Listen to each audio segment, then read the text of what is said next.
Welcome to a heavenly edition of ARG Presents. I am Amigo Aaron, joined by a man who also suffered from a failed launch, the Brent. What do you mean? I don't know, but I just thought it was funny. So, if you joined us last week, we spun the wheel, we made the incredible deal, the miracle deal, the deal we never thought could happen. And finally, after all these months and years, the Sega Saturn, God bless it, this little piece came up on the wheel. This has been with us since Jump Street. It's in our logos. We had me and Boat personally manufactured this piece. God bless him. We love you, Boat, wherever you are, in bed, no doubt. I'm going to guess church. Oh, yeah, that's right. He could be there. So, this week, Happy Easter. That's right. We're going to be taking a look at the Sega Saturn. Yes. The Saturn. Now, you were a big mover and shaker in the Saturn world back in the day. What do you remember about the old Saturn? I loved the 2D fighters and 2D shooters of the Sega Saturn. They were incredible.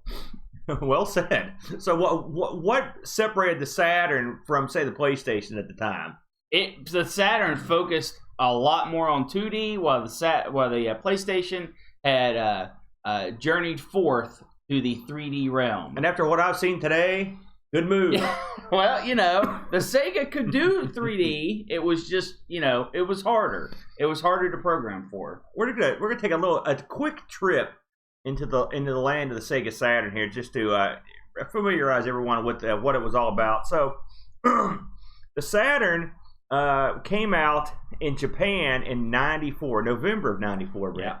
Now, as I recall, it only came with a few titles at the time, and I think the packet was Virtua Fighter, which was one of the all-time biggest games in Japan. Yeah. And they had released sort of a Sega Genesis version of this. Yes. That was hideous. Yes. And then they released the CD32X version of this, which was less hideous. It was playable because the Genesis version was like the 2D version of that game. It was real bizarre. And then, of course, so here comes the Big Daddy. And as I recall, even the original version of the Sega Saturn Virtua Fighter wasn't great. I think they released another one. Didn't they release like a Virtua Fighter remix? Yes. That came after that, fixed some bugs. And it was great. So it was. I've got that one. So when that one came out, it was okay. And it sold pretty well in Japan. And then it was time to release it in the US of A. Yes. All right. Which that's a whole story unto itself. We'll get to that in a moment. Now, when this released in the US, you want to take a guess at the price back in 95 when this released, May of 95? $3.99, wasn't it? $3.99, or in today's money, $666. Yeah. The worst number you could have on Easter. So, and of course, if you're in Europe, this came out a little later, July 8th of 95. So, what was the Saturn? Like Brent said, it was sort of a really hot roddy 2D console that they slapped some 3D crap in at the last minute, pretty much. It was. I think it just took that long for people to figure it out. It was a very unusual console. Also, it rendered, while everyone else was rendering triangles for their 3D, they were rendering quads, and that was a bad idea. Well, don't do that. It's funny because someone who's a neophyte, someone that doesn't know what's going on, which like myself, you wouldn't think much about that. It's like, but it's like, but that didn't make a difference from back in the day. Now it did. Now Sega had already had some experience in the realm of CD-based systems with the Sega CD, or the Mega CD, if you will, and so they came into this console with some idea of what they wanted. You're right. So that's why it's odd to me that they had.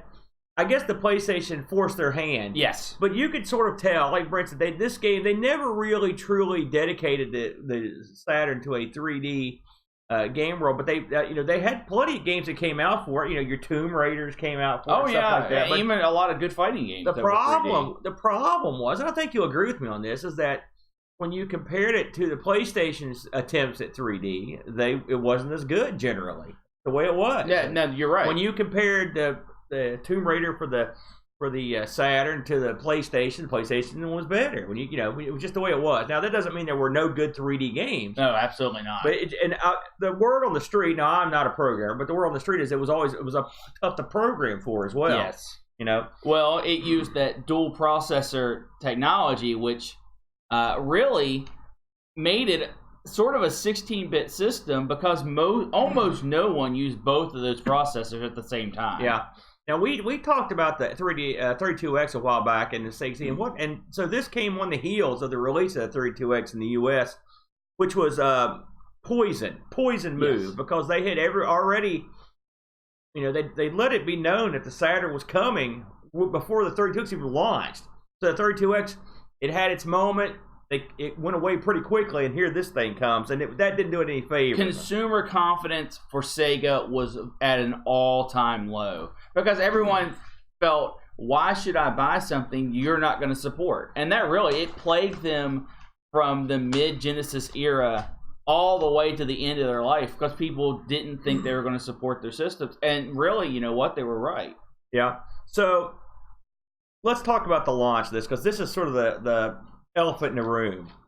The launch of the Saturn in the U.S. is one of the all-time blunders, or is considered one of the big blunders in the history of the world. Incredible for a company that has so much history at launching consoles, and then they go and do something like this. It also shows you the disconnect between Sega of America and Sega of Japan. So they were rivals, really. Well, in a weird way.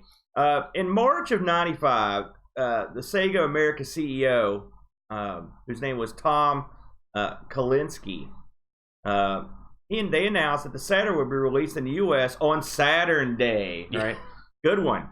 I should have used that one, except it's Sunday. You should have. September 2nd, '95.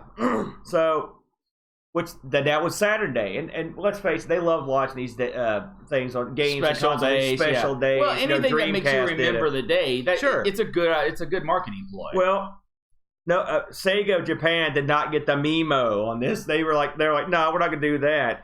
And so, at the Electronic Entertainment Expo E3 in LA on May 11th of '95.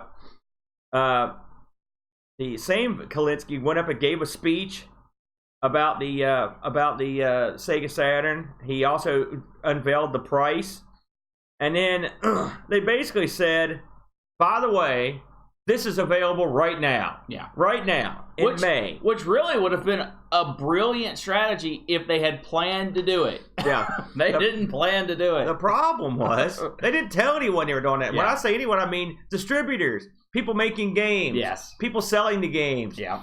They didn't tell anyone they were doing this. It was a complete surprise. So, you could go out theoretically that day or soon thereafter to your local electronics boutique, for example, and pick up a Saturn. In theory. If you wanted one. In theory. Now, here's the bad part of that. That was dumb. But then they got buried when the PlayStation guys came up, and this is another epic speech. Yes. They came up and get this long, boring diatribe about the PlayStation. Then they have their president come on stage, and he just goes, $299, and he just walks off. Yes, which was the price. Absolute killer. $100 less than the Saturn, and that was not good. So did not do them any favors. And so, of course, Sega of Japan and America went to panic mode, and they really never recovered. Never did. That's amazing to think about, something that could cave into the launch. Literally, 3 numbers, or 1 number if you want to think about it that way, killed the Saturn. Yeah, and it never recovered. And then you had, it's funny. My buddy Rich bought a PlayStation soon after it launched. Because honestly, I wasn't keeping up with consoles that much. Right. And it came with Ridge Racer, which I'd played in the arcade, and which at the time, and I'm not sure how fondly history has looked on Ridge Racer, but at the time, I saw this in the arcade, and I remember telling my buddies, like, this is as good as graphics can be. The perfect game. It looked so incredible, and it was such a quantum leap from what you'd seen before. The music, the helicopter, all the cool stuff. And so this was a launch title that I think it was a pack-in, actually, with my buddy's PlayStation. And then you instantly look at, say, what's the Saturn got? Well, they got Daytona or something, which, hey, Daytona's a good game. Awesome Arguably game. A better game. Far better game. But not as good looking. No. Not even close. I'll agree with so that. when you load those two up, you're just like, screw you, I'm going with this one. And then that pretty much, I remember the first batch of games he had was Wipeout, He had Ballerina Toshinden and Ridge Racer, and they were all. I really liked every single one of those. They were all fun. And then the Saturn's launch debut, which you had sort of Virtua Fighter, which it was sort of aged the day it came out in a way. It had a look that was. It was the Virtua Fighter 2 is my Virtua Fighter. I love that one. And Virtua Fighter 1 is fun, but it's kind of it looked kind of clunky when it came out. It just played great. Yeah. Then you've got, and I know I'm not comparing Ballerina Toshinden to Virtua Fighter because I think Virtua Fighter is a better game, but Toshinden looked smoother. It did. It ran better. I mean, it just looked better. It sounded better. It was probably a better feeling game, if not a better game. It's a better commercial. It's a better commercial. Right. Like you said, Virtua Fighter was by far the superior playing game, as in techniques and fighting and all that stuff. Yeah. But if you just saw Ballerina Toshinden on the screen, you're like, that looks incredible. And I will say, we played the total crap. We played that more than any other game. So there you go. I remember that. I was down there for that. So, a funny thing happened on the way to the end of 1995.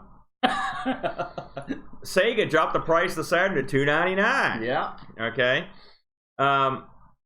And then, of course, the one thing Saturn had going for it was Saturn arcade ports, and port they did. Yes, they were porting everything over to it. You had your like we mentioned, Virtua Fighter 2, Sega Championship Rally, Virtua Cop. You got your House of the Dead. You got the whole 9 yards. They're dropping everything on this thing. The problem was they couldn't turn this stuff out quick enough. It wasn't and PlayStation was cranking out games at an unbelievable rate. It was incredible. It's got to be one of the all-time, when it comes to systems that just had a crap load of software, for better or for worse, it's got to be one of the all-time big sellers because it was so weird. It was tons and tons of games and a shovelware to beat the band. Yeah, this was really in an era. It was the end of an era where consoles tried to control their quality and release at least somewhat decent quality games. PlayStation said, screw that. We will take literally anything that you can stamp on a disc and put it in our system. Yeah. Now, another thing that caused Saturn a lot of heartache was people were anxiously awaiting the next Sonic the Hedgehog game here in the States. In Japan, Sonic's like not that big a deal. Yeah. It wasn't nearly as big a thing as it was in the U.S., and they really never got a proper Sonic game on the Saturn, which is which is astounding. Well, it is the disconnect between Sega of America and Sega of Japan. Since Sega of Japan didn't think it was that important, it wasn't that important. And Sega of America was saying, you're killing us. You're killing us over here. So, yeah, it really was strange. So, from 93 to 96, Sega's foothold in the U.S. started to decline. No, it fell off a cliff. It did. And then in 96, when the Nintendo 64 launched, they were boned. Yeah, I mean, the funny thing is, the Nintendo 64 was widely considered not a super successful console either. It wasn't a success coming off of what the Super Nintendo had done, but it was still a decent console. But I mean, the coffin was already buried for Saturn at this point. Yeah, and I guess Nintendo just went over and just danced on the grave a little bit. Yeah, it did not go well. And so, unfortunately, after a spell, the Sega Saturn was discontinued. Now, sadly, I will say this: this was a much greater success in Japan, than it did. Now, was it a super success? No. But you're talking numbers were like their business internationally went down 74% in the Saturn year, which is an incredible drop. So this ran. This was discontinued in the United States or North America and the EU in '98. So you're looking at a very short run. Now it managed to claw on in Japan until about 2000, which is it had a couple more years. You want to take a crazy wild guess at the amount of units they sold on this bad boy worldwide? Yeah. What? You're going to be way off here, I can tell you. I will say 8 million. Oh, you weren't as far off as I thought. 9.26 million is the agreed upon number. Now, we've killed the Saturn in some ways, but now let's raise it up. Okay. This was not a bad console. No. It was a bad console, but not for the reasons that you might think. It had plenty of good games. First Absolutely. of all, it had arguably one of the all-time great joysticks or controllers. Yes. The 6-button. Not the ones that come with it. No, the arcade sticks. No, I'm talking about the ones. I like the gamepad with the 6 buttons. I think it's one of the better. Okay. I think it's one of the best controllers. It is. It's widely agreed. It's one of the best. I mean, it takes a 6-button controller and it works. It's beautiful. Yeah. It's layout. simple. It's simple. It doesn't take a rocket scientist to come up with this. And at the same generation as the N64's controller, I'll take this one every day of the week. Of course, the PlayStation also had a good solid controller. Plus, they had the analogs. It's funny. I was just at a flea market the other day and saw the crazy Saturn driving controller where you hold it in the hand and it's like a revolving like a revolving gimmick. Yeah, they had all kinds of this type of thing. Also you can use it for nights and stuff. But the Saturn has been it's been looked upon fondly in the last few years. It's sort of taken off. I picked up 2 Saturns. One was given to me. One I paid $20 for, and they're going through the roof in a lot of ways. It's funny how the old stuff has become just like the Jag, except unlike the Jag, this has a crap load of good games. Yeah. Jag don't got nothing. But the Saturn. You talk about the cartridge slot in this thing. Well, let's talk real for a second. All right. The Saturn was a part of my childhood like no other console. It was Cue the violin music. No, it really was, because it had the home port of X-Men vs. Street Fighter, which you could not play natively on a US console because it never made the leap. So what did you have to do to get that to work? I know, but you had to use a action replay or mod your Saturn to first of all play imports, and the action replay would plug into the back cartridge slot of the Saturn. And the other thing that it did was add extra memory to play the games, up to the 4 megs that are required to play X-Men vs. Street Fighter. This was the first time I ever imported anything, and my buddy and I imported the Darkstalkers, X-Men vs. Street Fighter, and something else. We got into a bundle, but the something else was crap, and I don't think we ever played it. But those games with the expansion pack, the colors on screen, the motion, the colors, children, it was incredible, and it was something that Saturn couldn't, or the PlayStation couldn't do, because the PlayStation version of X-Men vs. Street Fighter is crap. There's no tagging. Listen, to be fair, we played the crap out of this. This is we played what we had. Crap. It's not as good. I'll grab crap. It. Okay, it's crap. But the Sega, looking at the internals, which I didn't know this at the time because I didn't care. I just wanted to play the games. But the internals of the Saturn are a mess.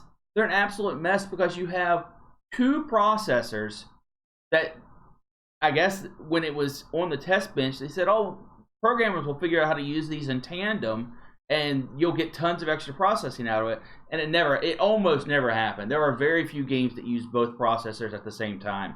What most people did was say, processor B, you can have like sound or something that would take no processing power anyway. And processor A, you're going to do everything else. This is a very similar story to the Jaguar again. Yes. It's a very similar. It's exact. They used the crap chip when the good chip was just like, I'm not going to fool with that. Yeah, and it was just, it's unfortunate. Path of least resistance. It's unfortunate because if you could program to use all the power of the Saturn, it could have done everything the PlayStation did. It could have. It could have. No, I think it could have, because it would have had just as much processing power. Well, now there are the 3D limitations. That's for sure. And those being, well, I mean, they used different technology to make their polygons. Yeah, and that was a huge deal. But Saturn, huge part of my childhood. It has my all-time favorite game on it, X-Men vs. Street Fighter, with the extra character. So we remember. It's incredible. It was incredible. Not to everybody else. It wasn't. It wasn't fell off a cliff. But you know what? Even though I have fond, happy, good memories about the Saturn, I understand that in the Idols of history, it was a failure. It didn't have enough good software to make it some kind of classic, awesome system. It had a lot of good software. It had good software, but not enough. Well, if you look back over the library, and keep in mind that I've got a 3DO up here, I've got some other stuff, but I mean, the Saturn library is a lot better than a lot of libraries. When you're talking about a system that 10 years prior was #1, the best-selling console of all time with the Genesis, then it should have been better. Well, it was because what it was. It wasn't first. It wasn't second. To say it was third would probably be debatable. Third. It was third. I would say that would be debatable. Who would be third? I'm just saying there was enough other things. The Jag showed up in there. Well, the thing is there was enough other stuff out there that you could have arguably said the Jaguar was pushing out better software. It wasn't, but I can guarantee people would make an argument for it because it was certainly no one would make that argument. It was certainly under the PlayStation and was certainly under Nintendo 64 on quality software releases. Well, that may be the case. So, and one last thing I should mention before we move along is that if you have a Saturn, you lucky few, you probably know by now that just a few short years ago, a overriding hack was produced that you can stick in the cartridge slot. You get you one of these cheap Chinese action replay cartridges, do a little gimmick, a little magic, a little doodad, do a little dance, and then this thing will play. You can put a waffle into your Saturn. It'll spin that sucker up. And it's opened the door for cheap scumbags like me because a lot of the big-time software or the stuff from overseas the prices soared high into the heavens, as high as Saturn itself. Yeah. And so you can't play them. But now with this, you can just knock off CD. And I believe the same technology they're using for the Dreamcast SD card reader in replacing the CD also is available for the Saturn, where you can just put the whole library on the SD card, set that in there, and just forego the entire disc. You know, that's something that we shouldn't just gloss over. The copy protect for the Saturn was solid. It was solid. Yeah, it was tough to get past. And like I said, with Brendan had to put the switch and stuff on there. It's just getting past the region lock. Yeah, just getting past the region lock, which probably didn't do any favors either, to be honest with you. But that's the way people were doing it back in those days. So, from the incredibly vast library of the Saturn, it's incredibly vast. Don't undersell it. We were tasked to choose a couple games. Now, keep in mind, we were tasked to choose 2 games out of the vast library. The beautiful, wonderful library of the Saturn. And Brent, tell the people the game you chose to cover from the Sega Saturn. I chose Steep Slope Sliders. That's what he chose. Carry on. And I chose this for a very interesting reason. Yeah, I gotta hear this. Because I don't think a lot of people are aware of this. I certainly wasn't aware of it. Sega, much like... The Naomi is kind of well known. The Dreamcast arcade system. Yep, we had one. That was a souped up Dreamcast hardware that ran arcade games that they could port quickly and easily. Yeah. The Saturn had the same thing. They had Sega Titan Video, ST-V. Yep. Unlike the Dreamcast equivalent, the Saturn was literally a Saturn that sat inside of an arcade machine. With the major difference being, instead of running CDs, they ran cartridges in their arcade system. Okay. And I mean literal, they look like Nintendo 64 cartridges that just plug into a slot, and that's it. That is wacky considering they had a CD at home and the That's right. That's right. And the only other difference is it has upgraded sound, and it has just fractionally more memory. So they were taking games from this Sega Titan Video, and it was just instant. It could be at home. I'm talking about the transition. They could do it in like months, weeks. You know, just a small amount of time, and take these arcade perfect games and put them on the home console. Now, here's an interesting thing. So you've got this STV, the arcade system, and so Sega is putting these games into arcades, getting people hyped. They want to play this stuff at home, and then, you know, they say, oh crap, it's going to be available in 3 months. That's awesome. You're taking arcade quality games and you're bringing them home. Well, here's what happened with Steep Slope Sliders. Yeah, I want to hear this part. They were on a time crunch because in the late 90s, there was a huge boom for snowboarding things. Like cool boarders. Yes. Yeah. And it was driven by where snowboarding had become an Olympic sport. And, it was a craze. And you saw a ton of arcade games pop out and whatnot. Well, Steep Slope Sliders was going to be one of those games where you put it in the arcade, you get people excited, then you bring it home. Right. But it was also at the end of the lifespan of the Saturn, because in North America, it came out in 97. Really? And the rest of the world, 98. All right. So here's what happened. In North America, SSS came out for the home consoles first. And then in Japan, this game came out in the arcade first. Wacky. That's wacky. This was, I can't think of another instance where the arcade port was a port from the home system. That's unusual. I'm sure it's happened, but that's pretty weird. Especially, what really surprised me, that this got an arcade release anywhere. Yeah. This was a arcade release, and it didn't make it to Japanese homes until the end of 98. Really? So that's kind of interesting. I thought it was kind of interesting. That's pretty good. You're off the hook on that. Now justify the game. Now, what is Steep Slope Sliders? It's a snowboarding game that on the surface is very rudimentary. Your buttons are jump, grab, what am I missing? Jump, grab. There's basically one way or the other. You can spin. Yeah, you basically... Oh, flip. Yeah.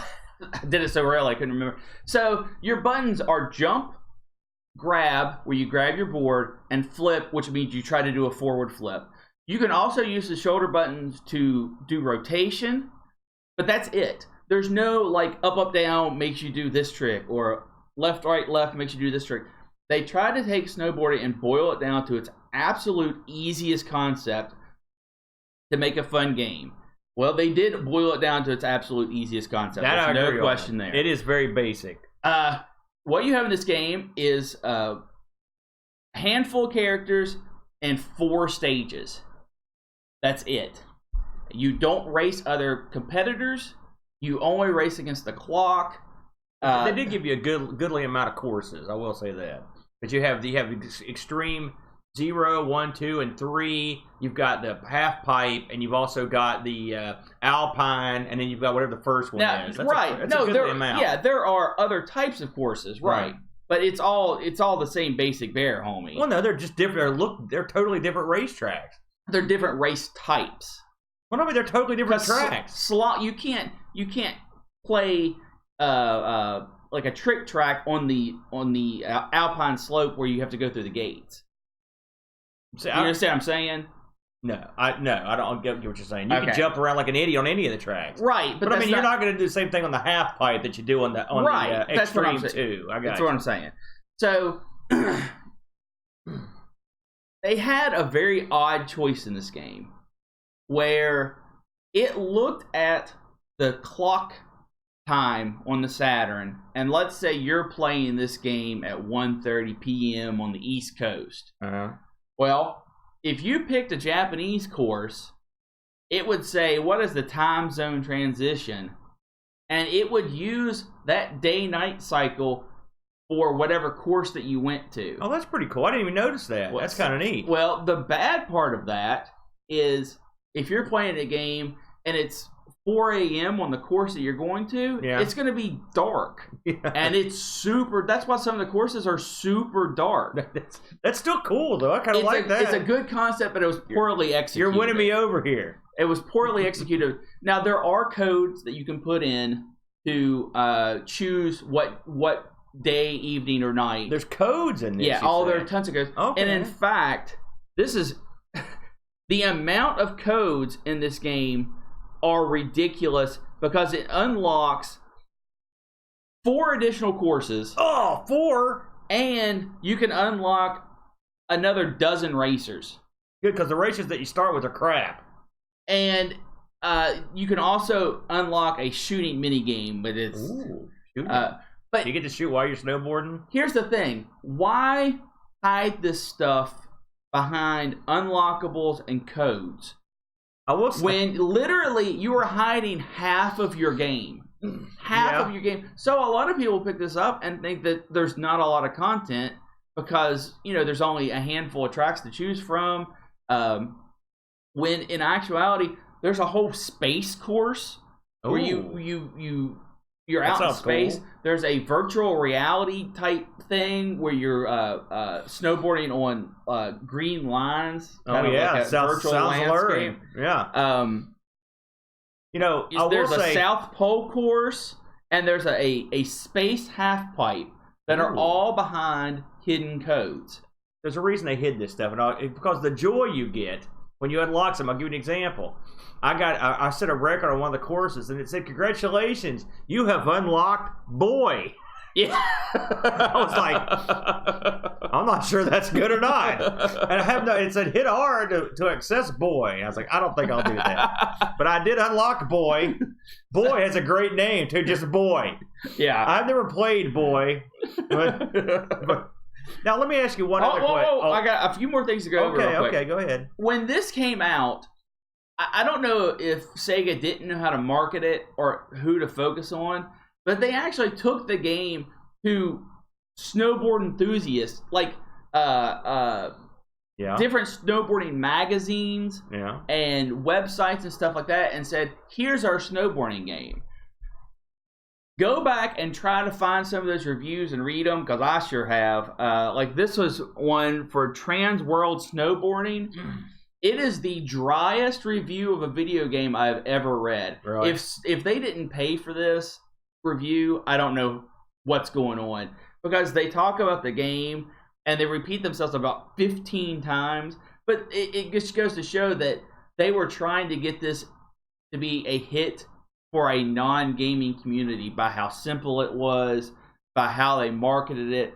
And now the codes, I don't know who that's for. When you hide half your game behind codes, it's kind of confusing to me. I mean, I get it, but I don't get it. So, I didn't enjoy this game as much as other snowboarding games that were even out for the time. But I think what it did well enough to be a distraction for a half hour, 45 minutes until you play everything. What you think about it? Well, I think to get back to the basic, this is one of the pitfalls of points of direct ports from the arcade. You're not going to have a real in-depth simulator in the arcade. You're going to keep it simple. And so when you get it home, it's not going to suddenly become deeper. It's basically the same game. So there's that. The character, one thing I was going to ask you earlier, the character selection screen where you go through and pick your guys, and you can pick from goofy or regular. Is the person in the cutoff shirt, is that a woman? Yes. Okay.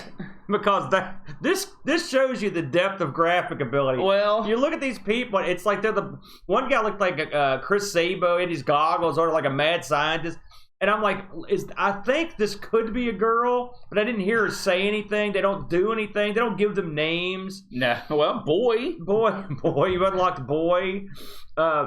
When you play this game, like there's a couple levels. I will say the levels are different. Some of the levels, whoever designed these, if these are real world levels, they should be taken out and killed. They're not. Give me an example. There's one level where you skid across train tracks, then you come across a moving train. Yeah. So good Lord, if you screw up there, you're going to be killed. Yeah. There are several levels where they drop you out of a helicopter, which I always think is kind of cool. Well, that actually happens. I know, but it's just cool looking. I do like happens. That. The lack of analog controls doesn't do this any favor. I never really had an issue with that. Well, I thought it played pretty well. It doesn't do it any favors. I'll put it that way. I thought that was that hampered it. That's one thing. When the PlayStation released a DualShock and you started getting the analog control, it gave you a leg up. Yeah. On some of these.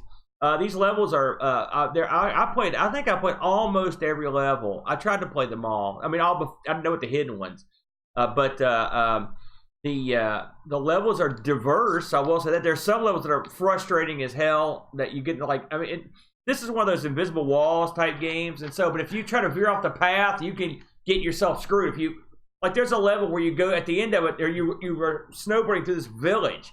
And right in the middle of the street, for some reason, guys will build homes right in the middle of the road. And when you hit one of these homes, it's super annoying to get out from behind. Yeah, because you just have to bounce. Yeah, and you look like an idiot too. You know, like and another thing, there's another level where you have to go through this like pretty dense forest.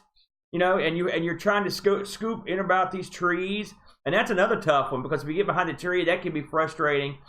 There are lots of jumps and stuff. You can do tricks. You can also do tricks just during a normal course, not just a half pipe, but you're taking your life in your own hands.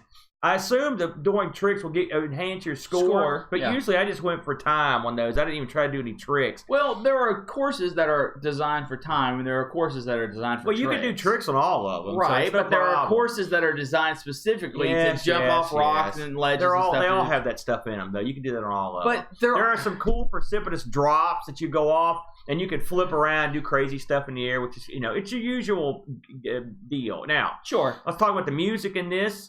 Ravey. Idiot. There's one song in this that made me wonder if something had been broken. It was so bad.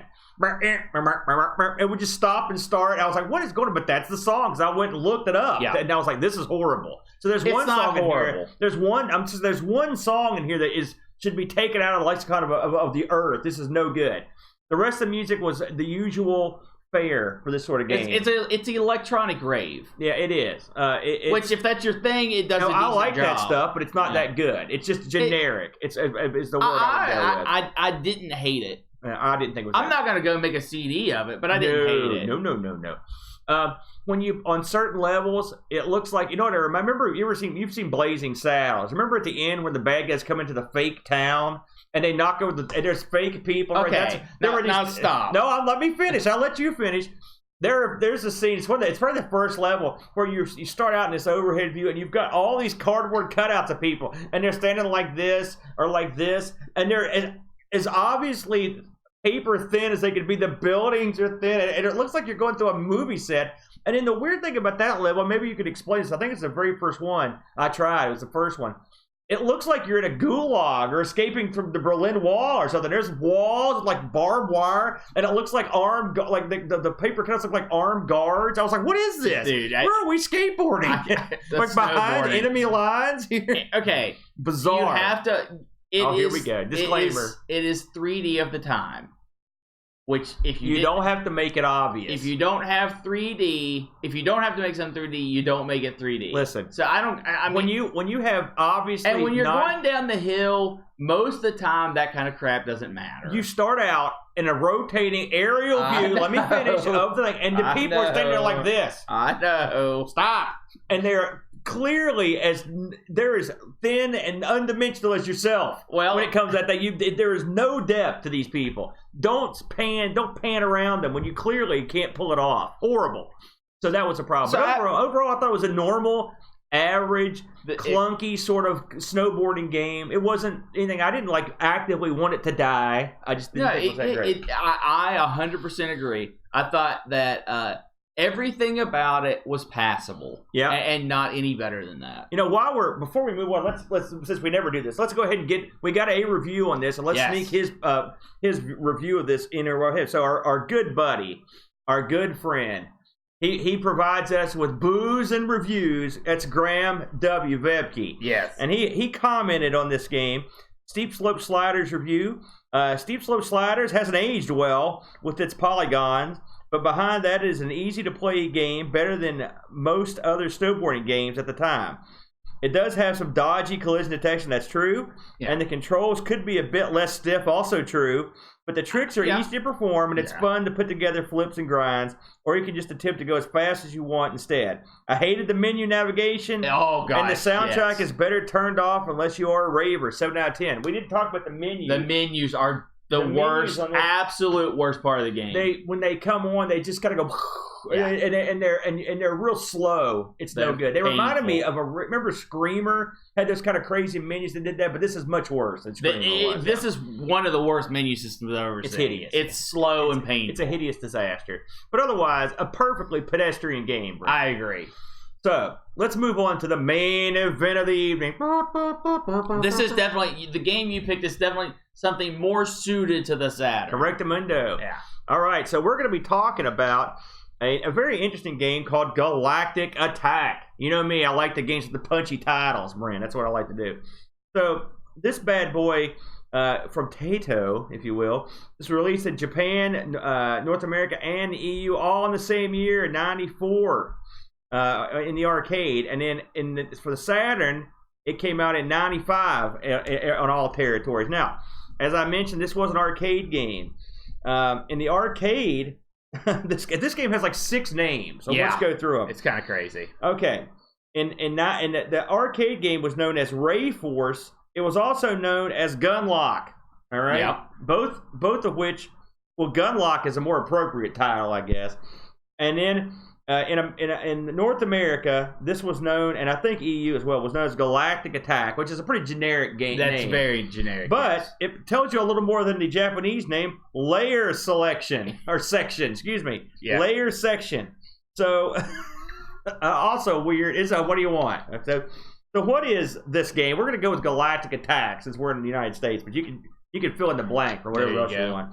So what is this game? This is a space shooter it's a space shooter. It's a ground-based shooter and everything in between, an underground-based shooter with a gimmick. Right? Okay. I love the shooters with the gimmicks. I do as well. So let's talk about this. Of course, every good shooter has a cool story to fall back on. So here's the story. This is from the docs themselves.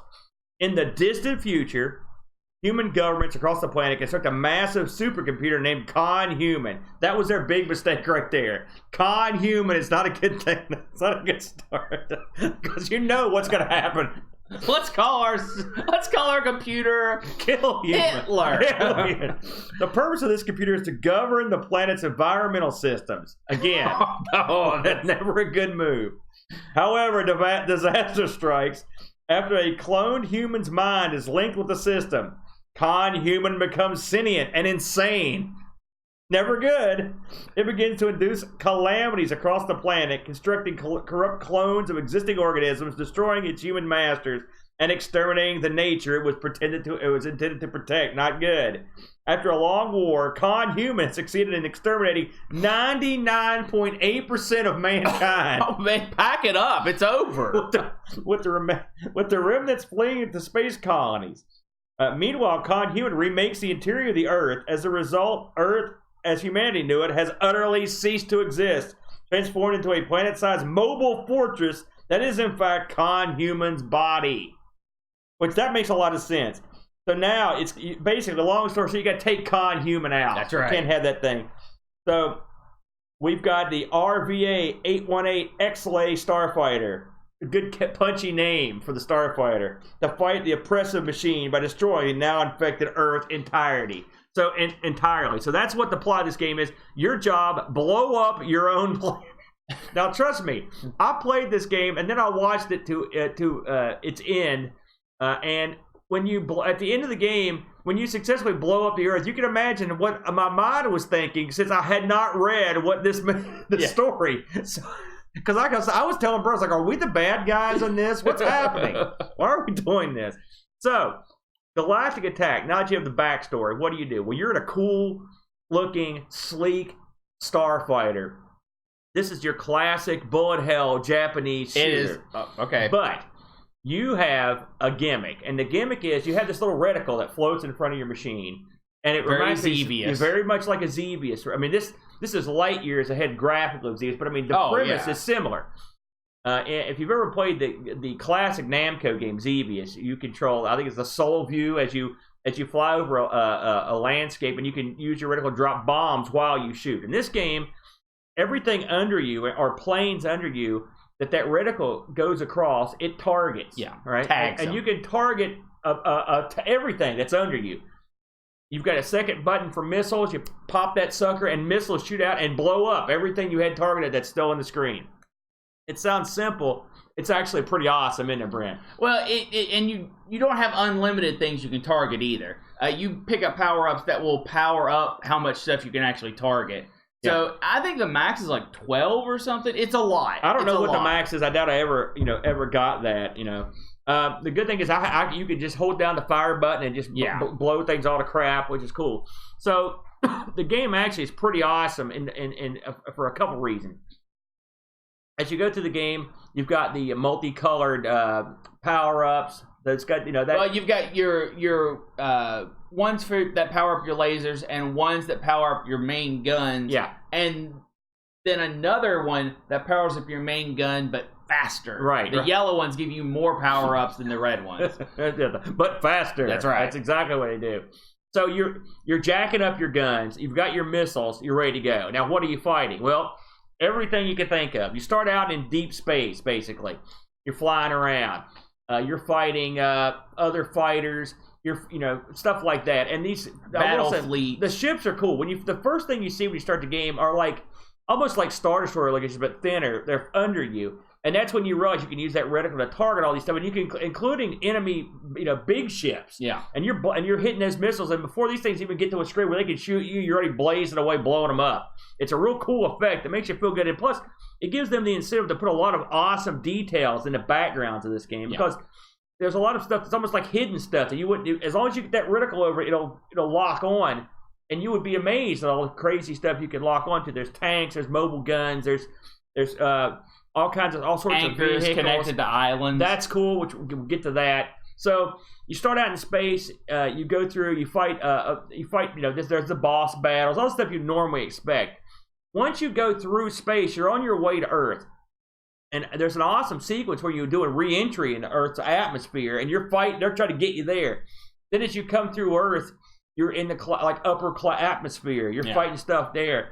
As you come closer to Earth, like for instance, there's an area where Con-Human has constructed these floating islands that are connected with these pipes, and you can blow away the pipes with your guns, and you'll see the island just plummet to Earth. Yeah.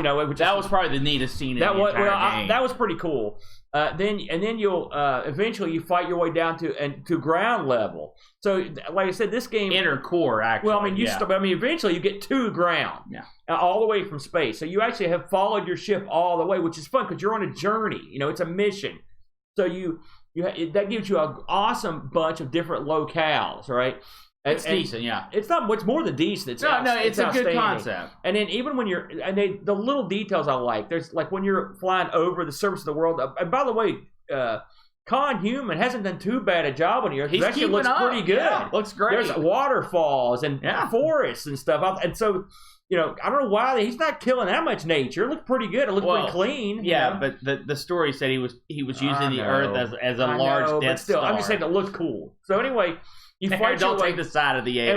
And one thing I really like is after you get to a certain point, you're in this industrial area, and you can see these holes in the Earth. And so there are God knows how many layers of visuals there are as you are above.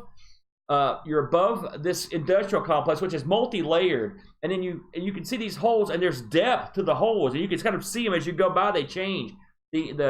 This is the perfect use of the Saturn, this game. Yeah. Because it's 2D with 3D backgrounds that are rendered perfectly. You fly through cities.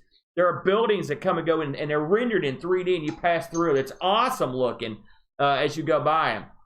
Eventually, you come to this big trench that you have to fight this boss. One thing I like about this boss is he's a thing. I don't know who constructed this one. Con-Human has some flaws because he's got these legs that kind of wedge into this crevice. Yeah. And so once you blow one of the legs off, he just falls into the depths, which I thought that was pretty funny. Yeah, it's a spider clinging to both sides of the wall. And if you take off both the legs on one side, he can't hold on anymore, so he just falls off and dies. And there are a lot. The bosses in this are, you've got your huge mechs, you've got your capital ships. All your cliche shooter bosses are here. Giant wings with guns. Huge battleships with a bunch of turrets. Everything, stuff that has a death beam that comes on occasionally you have to avoid. Yeah. The levels of bullet hell in this are far surpass my skills. I don't know how far did you end up getting this? First of all, this is not a bullet hell shooter. A bullet hell shooter is when your ship might be, 200 pixels big, but only one pixel in the middle is what actually matters. And there's literally hundreds of shots on the screen at the same time. But what do you think it is? This is an R-type shooter.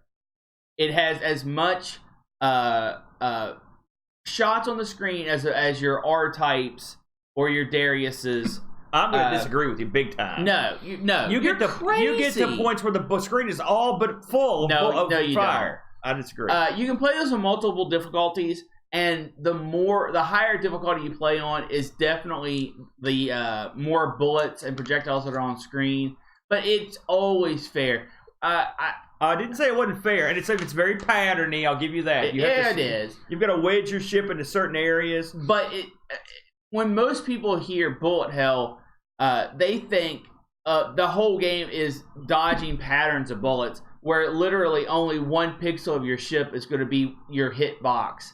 That's not. I disagree with you. This game has bullets. You have to dodge patterns of bullets, and if you don't, you get killed. It's no more hectic than R-Type. I disagree. Or Raiden. Those type of games. I think it's a little more hectic than. I think Raiden, you're closer, but I think it's a little more hectic than that. So. Anyway, once you go down to this trench, you're down in the guts of the planet. Again, there's depth here. There are vast underground complexes and cities, and there's stuff going on there. It was awesome. Yeah, pretty neat visuals. And then eventually you come to Conhuman, which is it's the first time I think in the whole game you stop going forward and you hover in front of this guy. Yeah. And you eventually, if you're studly enough, which I was, and I had to watch this part. Oh yeah, I did. Yeah, I watched it. I did get 2 Earths. I didn't get past it. You get 4 continues unless you cheat, which I didn't know about. I wish I had. But once you get down here, you blow the robot up, and then your guy basically, effectively nukes the Earth. Yeah. And at the end, there's this brilliant explosion. You blow up the core. Yeah. There's an explosion, and the credits roll, and just showing all this rubble. And the last thing you see is your ship all mauled, and it says mission accomplished. And then the ship just shuts down, so presumably you're killed. Well, yeah, because there's a huge hole in your windscreen. But it was pretty awesome. The story was. I like that. I like the fact that it documents an entire journey down this thing. I think that was cool. Yeah, I think that aspect of it is great. And I think having different difficulties, which actually affect how much stuff's on screen, is a great way to do a shooter. I think that the laser lock-on system, a ton of fun. Yeah, that's great. That is glorious. One of the reasons why I like Xevious as much as I do is that bombing system. Now, it's different than Xevious because since you just have to basically tag the thing, your target, and then you can move around and then it'll automatically shoot and hit it. It's different than Xevious, where you actually have to line up your shot and worry about the trajectory of your bomb, if it's going to scroll past where you're actually shooting. You can basically just take your reticle and just go crazy on the screen and just hope you're going to get some stuff, whereas Xevious can be more precise. And it's nice that it picks up. There are certain parts of the game where if you kill things in the background with your lasers, you'll have less ships coming on screen down the line, which that's a nice thing. I like that too. This game also has simultaneous 2-player support. Always fun. Get the double trouble going on. That would be awesome, I think. Now, one thing this game has that I think is always tremendous, and there was plenty of Dreamcast that had these, is the Tate mode or Tate mode for us folks over in the USA. But I've always been told it was Tate.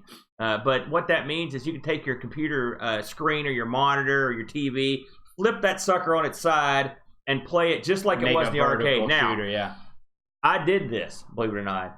I did this. I did it.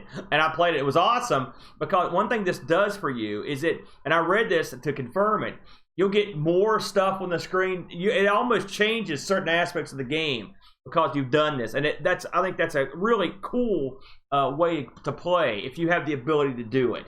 And what I did, don't even ask what I did. I basically turned it sideways, just kind of went on the side of the monitor, turned like this and played it. But I wanted to see it, and it was great. The Dreamcast had some games that did this, including, what's that real famous game that has the black and white? One of the best shooters of all time. That one, the Dreamcast does it, and it's an awesome mode, especially if you're an old arcade type. Now, these days, and things have changed. We're looking at our arcade machine here, and we've got a massive TV, so you can play the shooters in all their glory. We've got enough real estate now, but back when this was released, can you imagine turning a 42-inch television on its side? It would be awesome. It would be bizarre, especially given the aspect ratio of these things. But it was a real cool gimmick for back in the day. I always loved games that do something that. Else you could do on this game that was really smart is if you hit your left bumper on the stick, it gets rid of the HUD. Because the HUD is paramount to worthless. It's a one-hit I didn't know game. about that when you told me. That's cool. All the HUD really shows you is how many lasers you have that you can lock onto something. Yeah, and I never used that. It doesn't matter because you're too hectic. It's not like you're going to think, oh, I've got 9 locked on. I can only lock on 1 more. You just lock it on, hit the button, lock it on, hit the button. Yeah. This is wacky.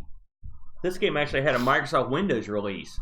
Really? To go alongside with Saturn. They also ported this over to the iOS and Android, so you could actually play this on your phone. If you're Good luck, by the way, on that one. I wouldn't want to. So, review-wise, this game did okay. It's funny to look back on these reviews that were contemporary with the game because they're much more critical about stuff. Next Gen, which I love Next Generation magazine, great magazine, 3 out of 5 stars. Maximum gave it 3 out of 5 stars. Sega Saturn magazine, these jerks. It's for their system. They give it 79%. They should have given this 100% just for being out on their system at this time. They've just been begging for it. 100%. Basically, a lot of the reason people didn't think this game was super honest is that they thought it was dated for the time. The funny thing about that is, when was it released? This was released. So you had to ask. Got to go back and look. I think it was 95. It was released for Saturn 95. I guess, you got to think people were becoming accustomed to 3D. Stuff like that. So when you go back and look at games like this is always a lark because stuff that seemed aged back then seems great now because it aged so much better than this 3D stuff did. You look back on these shooters like, man, these are glorious. I was playing a crap load of TurboGrafx shooters a couple months ago, and they look glorious. Because they age so well, as opposed to like going back and playing, like if you go back and play Tomb Raider on the Saturn, sprite games age a lot better. I mean, this was the peak of sprite games. Yeah, this is when they had, they had all the technology there to do whatever they wanted with them. Now, you could also play this on the original Xbox in the Taito Legends 2 collection, which is cool. In Japan, it was released on the Taito Memories, but you don't get the cool side mode. Which is that's a real bummer if you want to do this. This did have a prequel, which I thought was interesting, called Ray Crisis that was released in '98. So I guess it had to be a prequel because he blew up the Earth, which that's kind of cool. I had a chance to look this up on the eBay. $36 to $60. So it's not hideous, but that's kind of funny because my game sells for $40 to $50. There you go. So both Sega Saturn games have gone way up, and I don't collect for CD-based systems for the obvious reason. I'm always concerned that they're gonna flop over. Now, one thing I want to mention about this game, one thing that I think is a must for shooters of this genre are power-ups, unique power-ups, and this game does not have unique power-ups. It's not like some similar games of this era. Yeah, you don't get wave beams and lasers. No. You have one gun that just shoots forward. Yeah. And as you collect your power-ups, it shoots more. And this was something mentioned in some of these reviews that weren't wholly supportive. Yeah, that bums me. When you've got like a Raiden, the Raidens came along and they have all those crazy weapons, guns and stuff. Yeah. But I think the simplicity of the shooting in this, I kind of like that because that could get tedious. Also, the gimmick with the missiles, I think, is good enough to carry this thing through. And I will say, in my opinion, the backgrounds. The art in this is beyond reproach. The tunes are good. Everything about it, I think it looks great. It sounds great. You get a real cool feeling. I mean, it really feels like you're flying to the Earth. It really feels like you're flying into the Earth. You're underground. They did everything, and they used 3D in a good way. And thus, this game has really had a resurgence in the past 10 years. People are like, man, this is awesome. We got to get us some of this. The other big problem with this game for me is the end-stage bosses have zero originality. They are all of your cliche shooter, your big wings, your battleship with a lot of turrets, your mechs. There were no end-boss enemies that were unique that made me go, man, that's an awesome concept. I thought the tunnel crawler was pretty amusing. And there were some, but that's been done today. Here's the thing about that. This is. Do you want? I didn't want a game where you're going to have these goofy end bosses. I like something realistic. They look like no. You can do cool without doing goofy. I thought these bosses were pretty cool. They had some unique shooting patterns. I'm throwing that out. I'm not listening to that. No. Let's see what our good buddy. I'm not saying the game's bad. I'm just saying it could have been better. Yeah. Graham Vebke reviewed this one as well. When I think of the Saturn, it's all about shooter classics on that system, including Battle Garega and Do Don Pachi. Yes, and I think we can consider Galactic Attack to also be a classic. This is Xevious on steroids vertical shooter. It has very little slowdown given the amount of sprites on the screen, and the gameplay can be brutal with only 4 continues. So casual shooter players might be put off by this. It has such great controls, awesome sound effects, and great music. A very unique power-up system with red, yellow laser options and a lock-on mode, making this worth a play. If you like these types of games, 8.5 out of 10. I think it's a very good summarization of that because I agree with that. Yeah, I think it's a little high on the score, but teach their own. Listen, Graham knows what he's talking about. Now, you know what it's time for. Much like Saturn, we have our own ring. It's called the wheel. Let's get this sucker out. Brent, you don't even remember what we added this week. Well, you said what you were going to try to add, but then you lost the puzzle piece to point and click. So what we're going to do this week is the old VR games. Yes. Crazy. We're out of control. Okay, so Brent, I'm going to let you do the honor. Yeah, it's because every time you do it, you mess it up. All right. Good spin. Good spin. That was a good spin, man. And the winner is... can't even see it. What is it? It is VR games right off the bat. Amazing. So, Brent, you thankfully have a VR setup that we'll be using to do this. Tell the fun people what VR we're going to be experiencing. I have a Vive, so that will be what I'm experiencing for And I will probably use a little gimmick that you bought me for my phone to do VR. Yeah. You know what? There's some great games on that. What is that thing called again? He bought it for me. It's where you put the phone in and you have it on your face. It's awesome. VR something. But anyway, we'll have VR selections involved. It should be a lot of fun. Yeah. I'm looking forward to it. Do we have any news we have to take care of? Anything you want to talk to people about? We're going to be sending out our arcade fun packs hopefully within the next week. I think we've almost cobbled those together for the winners of our arcade. And Brent has also we've also taken all those awesome suggestions and we're already moved on them. Yeah, and it's going to look awesome. I've seen some of the preliminary stuff and it looks great. Hopefully, if not by next week, the week after that, we'll actually have some images we can show to the people of what we're going to be hanging in the arcade. It's going to be cool. Yeah. You want to say hi to people to chat? We got Graham. Yeah, Graham. VR reviews are going to be tough. We will pull it off. Picard, Necronom, Ravi, Faye, Betsy. Butchered. But we'll never see Faye Betsy in here again. I apologize, Faye. Dan Ross. Man, a lot of people jumped in. I didn't even see him. Lobsternator X. Yeah. So thanks for joining us, folks. Oblivious Brent. So, Brent, no good read name. No, stupid. Very dumb. So next week, VR games. Thanks for joining us. Have a happy Easter. And until next week, fire! A good one.